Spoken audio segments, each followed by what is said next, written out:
Hello guys, good evening. Magandang gabi sa inyong lahat. At nakatuloy tayo sa ating weather analysis na yung araw po ng Miyerkules hanggang Biyernes, Pebrero 21 hanggang 23, 2023. At ito po ang ating Tagalog version. At ito po ay pinaglilingkod sa inyo ng Typhoon2000 in partnership with Naga College Foundation, About His Power, Bank of the Philippine Islands. Samantala, kung gusto niyo malaman ang proyekto ng BPI, yung Sustainable With You, ay click lang po ang link dito po sa taas, okay, for more details. Also, ang Avenue Plaza Hotel, ang lokal na gobyerno ng Naga City headed by our Honorable Mayor Nelson Legacion at ang ating Honorable Congressman ng ikatlong distrito ng Camarines Sur, Congressman Gabby Bordado. Ngayon, umpisa na natin ang update. Ito ang latest GovSat. Wala pa rin pagbabago. Hanging silanganin pa rin sa iba't ibang bahagi po ng ating bansa, lalo dito sa may Bicol, Visayas at Eastern Mindanao. Meron tayong early signs ng Mayo front. Ito po ay stationary front. Dito po sa may area po ng Southern China all the way up to the east of Japan. So, itong frontal system na ito ay magbibigay po ng malamig na panahon dito sa area nito ng Southern China at sa Japan at inasan itong kikilos unti-unti patungo sa South o Timog Silangan. Generally, ang easterlies na na-experience natin ay hindi masyadong basa, okay? Yung kanyang moisture content ay napakababa. But meron pa rin chances na mga pag-ulan, mga padahandaan sa area po ng Visayas at Mindanao. Punta naman natin na yun ang fast animation. Wala naman tayong significanteng ipapakita dito. Meron lang tayo near equatorial trough dito, nagsiswirl, malapit po sa equator. Kung i-zoom natin ang ating bansang Pilipinas mula sa windy.com ay makikita po natin sa ating infrared satellite animation mula alas 5 hanggang alas 11 ng gabi. Halos wala pong mga malalakas na thunderstorms o yung mga vertical development na mga ulap. Mga low to mid-level clouds lamang.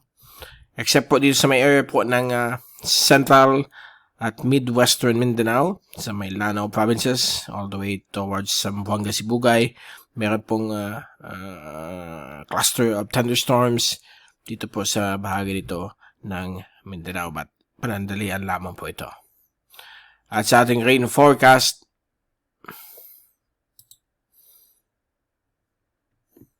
at sa ating rain at wind forecast mula sa European model, ngayong araw na ito hanggang bukas ay matili pong hangin silanganin po sa Silangan, bahagi po ng ating bansa.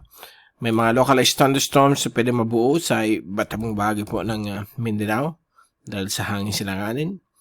Sa Biyernes po ng hapon, meron po tayong konting amihan po dito sa may dulong hilagang Luzon. Samantalang ibang bagay ng Pilipinas ay patuloy pa rin yung hanging silanganin. Okay?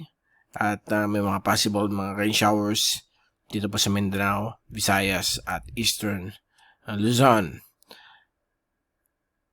Kung i-move natin hanggang linggo, may pinapakita po dito ng moisture na papalipit po sa Bicol at Eastern Visayas. Ito yung part ng easterly surface wind flow. Pwede magbigay po ng mga konting showers dito po sa may eastern sections ng Bikulan and Eastern Visayas sa darating pong Sabado. So far, clear naman po ang Western Pacific, nothing to worry about. Sa ating rainfall accumulation forecast for the next 3 days hanggang Biyernes ay ang bulk ng mga light rain showers ay nakakonsentrate dito sa may eastern sections ng Northern Quezon as well as dito sa may eastern sections ng Mindanao all the way sa ibang areas po ng Northern at Central Mindanao, kasama po ang Davao region. So, ang Eastern Caraga at Eastern Davao Oriental ay may posibilidad na magkaroon ng mga rain showers o thunderstorms, lalo na po sa hapon o gabi sa susunod na 3 araw hanggang sa Sabado. Okay?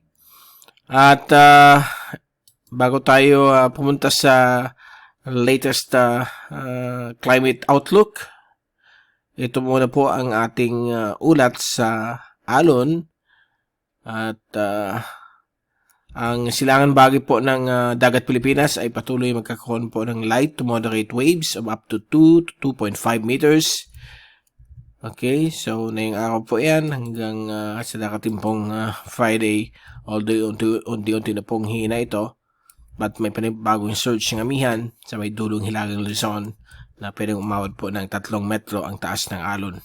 The rest ay napakagandang panahon, 0.2 hanggang 1 meter sa may West Philippine Sea at sa mga inland waters ng ating bansa like Sulu, Sibuyan, and Bohol Seas, kasama rin po ang Visayan Seas. So ang alon po dito ay walang problema, okay? Napakaganda. At pwede po kayong mag-fishing o mangisda at maglayag sa karagatan all around the Philippine Islands. Okay, so yan po ang ating wave forecast. Bago tayong paalam, ito yung pinaka-latest Global Tropics Hazards Outlook ng Climate Prediction Center, valid for the next 2 to 3 weeks, na kung saan yung third week is considered highly uncertain. Umpisa natin week 2, valid February 28 hanggang Marso 5, ang Pilipinas ay magkakaroon po ng more than 50% of below average rainfall mula sa Bicol, Mimaropa, Visayas, and Mindanao. Samantala dito po sa may Southern Hemisphere, meron po tayong mga sunod-sunod po ng mga tropical cyclone formation na posibleng umabot po ng more than 65% ang probability niyan. So, ang probability ng week 2 forecast ay up to 40 or 45% accuracy. Pagdating sa third week, valid March 6 hanggang March 12, okay? At ito po ay highly uncertain, napakababa po ang probability, less than 25%. Ang Pilipinas ay magkakaroon pa rin ng below average rainfall na magiging more than 65% dito po sa may Palawan, Visayas, Sulu Archipelago, and Mindanao. So far, yan po ang ating hazards outlook for the next 2 to 3 weeks. So, all clear pa rin ang ating bansang Pilipinas. Dominate na po yung tinatawag nating hangin Silanganin. But let's hope na magkaroon din ng kahit konting ulan. Kasi ito po yung kailangan mag-balance out sa sobrang init na nakakanasan natin. Okay, so dyan muna natin tatapusin ang ating update. Ito si Mike Padua, papaalam, mag-ingat po tayong lahat, #WeatherWiser, at maraming salamat po sa pagpanood nyo sa aking channel. Don't forget, i-click yung subscribe button sa mga ibaba, at i-follow na ninyo ang ating website, o ating YouTube channel, Mr. Typhoon.tv.